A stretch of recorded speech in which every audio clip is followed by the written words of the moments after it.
WHO ಏನಿದೆ, ಮತ್ತು ಭಾರತದಲ್ಲಿ ವರ್ಷಕ್ಕೆ 50,000 ಜನ, 58,000 ಜನ ಮೇಲ್ಪಟ್ಟು ಹಾವಿನ ಕಡಿತದಿಂದ ಸಾವಿಗೀಡಾಗ್ತಾ ಇದ್ದಾರೆ.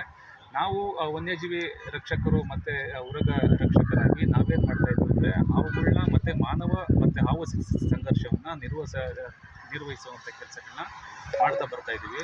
ನಾವು ಏನು ಹಾವು ಹಿಡಿಯೋರು ಇದ್ದೀರಿ ಅಥವಾ ವನ್ಯಜೀವಿ ರಕ್ಷಕರು ಅಂತ ನಾವು ಕರೆಸ್ಕೊತೀವಿ, ನಮಗೆ ಇದುವರೆಗೂ ಯಾವುದೇ ರೀತಿಯಾದಂಥ ಒಂದು ಭದ್ರತೆ ಕೊಟ್ಟಿಲ್ಲ. ಯಾವುದೇ ರೀತಿ ಇನ್ಸೂರೆನ್ಸ್ಗಳಾಗಲಿ ಅಥವಾ ನಮ್ಮ ಜೀವನಕ್ಕೆ ಅಥವಾ ನಮಗೇನಾರ ಅಪಘಾತಗಳು ಉಂಟಾದಾಗ ನಮಗೆ ಹಾಸ್ಪಿಟ್ಲ್ ಖರ್ಚಾಗಲಿ ಅಥವಾ ನಮ್ಮ ಮನೆಯವರ ಖರ್ಚಾಗಲಿ ಯಾರೂ ನೋಡ್ತಾ ಇಲ್ಲ.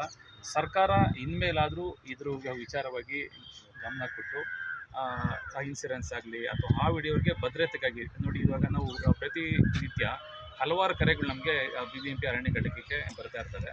ಹಾವಿದೆ, ಸೊ ಈ ಥರ ಪ್ರಾಣಿಗಳಿದೆ, ನಮ್ಗೆ ಭಾಳ ಅಪಾಯ ಇದೆ, ರೆಸ್ಕ್ಯೂ ಮಾಡಿ ಅಂತ ಹೇಳ್ತಾ ಇರ್ತಾರೆ. ನಾವು ಸ್ಥಳಕ್ಕೆ ಹೋಗಿ ಪರಿಶೀಲನೆ ಮಾಡಿ ಹಾವನ್ನ ರಕ್ಷಣೆ ಮಾಡೋ ಜೊತೆಗೆ ಸಾರ್ವಜನಿಕರಲ್ಲಿ ಉಂಟಾಗಿರ್ತಕ್ಕಂಥ ಗೊಂದಲಗಳನ್ನು ನಿವಾರಿಸ್ತಕ್ಕಂಥ ಕೆಲಸಗಳನ್ನ ಮಾಡ್ತಾ ಇದ್ದೀವಿ. ಬಟ್ ಆದರೆ ನಮಗೆ ಇದುವರೆಗೂ ಸರ್ಕಾರ ನಮ್ಮನ್ನ ಗುರುತಿಸಿ ನಮ್ಮ ಭದ್ರತೆಗಾಗಿ ಯಾವುದೇ ರೀತಿಯಾದ ವ್ಯವಸ್ಥೆಯನ್ನು ಸೃಷ್ಟಿಸಿರೋದಿಲ್ಲ.